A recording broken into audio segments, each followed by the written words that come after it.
अगर मैं आपसे पूछूं कि 1857 के रिवॉल्ट का कारण क्या था, तो आपका आंसर होगा कि ग्रीस कार्टेजेस और मिलिट्री डिस्प्यूट्स की वजह से ये जंग छिड़ी थी। पर क्या आप जानते हैं कि ये सिर्फ वन ऑफ द फैक्टर्स था 1857 के रिवॉल्ट का? असल में फैक्टर्स कई थे, including social, religious, political and economic factors, जिसने एक के बाद एक करके 1857 के रिवॉल्ट को अंजाम दिया। आज हम 1857 के रिवॉल्ट के कॉजेस और कॉन्सिक्वेंसेस को समझेंगे, जो आपको यूपीएससी के लिहाज से इंडियन मॉडर्न हिस्ट्री को प्रिपेयर करने में हेल्प करेगा। तो सबसे पहले हम समझेंगे कॉजेस ऑफ फेलियर। तो सबसे पहला कॉज है लैक ऑफ यूनिफाइड आइडियोलॉजी। इस रिवॉल्ट के पीछे लीडर्स का कोई कॉमन गोल या आइडियोलॉजी नहीं था, क्योंकि सिर्फ लोगों की रिलीजियस फीलिंग्स हर्ट हुई थी और इसी बेसिस पर ये लड़ाई भी लड़ी गई थी। बाकी रेबल्स का इंडिया को लेकर कोई फ्यूचर प्लान्स नहीं थे। दूसरा था लीडर्स के बीच लैक ऑफ यूनिटी। जहां बंगाल ईस्ट इंडिया कंपनी के अगेंस्ट में था, वहीं पंजाब और मुंबई इस कंपनी के सपोर्ट में थे। और तात्या तोपे जैसे लीडर्स मुगल्स के लिए बैटल्स लड़ रहे थे।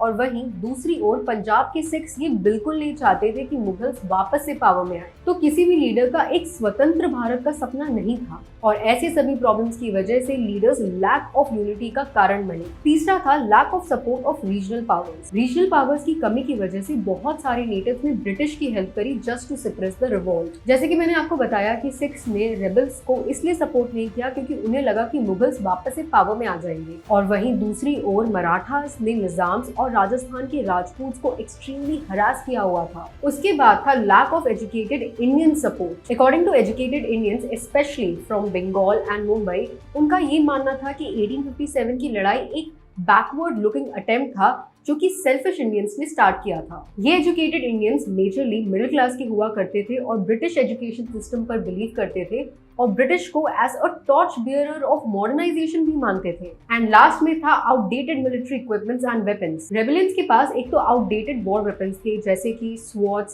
स्पेयर्स, लैंसेस एक्सेट्रा, जो कि ब्रिटिश के गन्स और मस्केट्स का मुकाबला नहीं कर पा रहे थे। प्लस उनके पास जो भी वेपन्स थे वो लेस इफेक्टिव और लिमिटेड अमाउंट में थे, जो कि ईस्ट इंडिया के सिपाहियों को कम्पीट नहीं कर पा रहे थे। हमने कॉजेस तो समझ लिया। नाउ इतना बड़ा रिवॉल्ट हुआ था तो जाहिर सी बात है कि 1857 के कॉन्सिक्वेंसेस भी होंगे। तो चलिए अब वो समझते हैं। इस 1857 के रिवॉल्ट के बाद ब्रिटिश इंडिया में कुछ सिग्निफिकेंट चेंजेस हुए और कुछ पॉलिसीज में भी चेंजेस किए गए। फिर 1 नवंबर 1858 को क्वीन प्रोक्लेमेशन इशू हुआ, जिसको लॉर्ड कैनिंग ने इलाहाबाद में अनाउंस किया और डिक्लेयर किया कि जिसने भी 2 जनवरी 1859 तक अपने हथियार डाल दिए थे, उनको तो माफी मिल जाएगी, सिवाय उनके जो ब्रिटिश सब्जेक्ट के मर्डर्स में डायरेक्टली इन्वॉल्व थे। प्रोक्लेमेशन में ये भी मेंशन था कि इंडिया के परपेचुअल सपोर्ट और रिलीजियस बिलीफ्स में राजाओं का कोई इंटरफेरेंस नहीं होगा। प्रोक्लेमेशन ने ये भी डिक्लेयर किया कि अब से इंडिया ब्रिटिश मोनार्क के नाम से गवर्न की जाएगी थ्रू सेक्रेटरी ऑफ स्टेट। इस पूरे कॉजेस और कॉन्सिक्वेंसेस को समझकर हमने ये जाना कि द 1857 रिवॉल्ट वाज मोस्टली